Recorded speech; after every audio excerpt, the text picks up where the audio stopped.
O žmogus pats pamatęs kraujo tyrimą, dabar yra įprasta nueiti į kažkokią laboratoriją, pasidaryti kraujo tyrimą, pasižiūrėti, aha, čia gerai, čia normalu, čia nenormalu.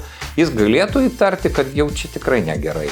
Ta prasme, yra kažkokie tai skaičiai, kurie sakytų jam, oi žmogau, čia jau rimtas dalykas.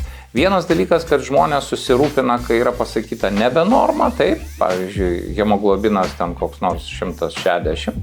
Ir kitas dalykas, hemoglobinas ten koks 180. Nu, ta prasme, ar yra hematologijoje, kai kurie hematologai kartais ir sako mums, šeimos gydytojams, kai turėsi tokį tai skaičių, taip, tai tada man ir siūsk, o taip nesiuntinėk. Yra čia tiesos tame? Taip, tiesos aišku yra, jeigu paribiniai yra ar sumažėjimas, ar padidėjimas, tai dažniausiai yra sekimo tik tai reikalaujantis dalykas. Ar tai būtų į vieną pusę ar į kitą pasikartoti, jeigu yra ten šiek tiek sumažėję leukocitų bendras skaičius arba trombocitų, arba padidėjęs į kitą pusę, tai tiesiog reikėtų pasikartoti po kažkokio laiko tarpo.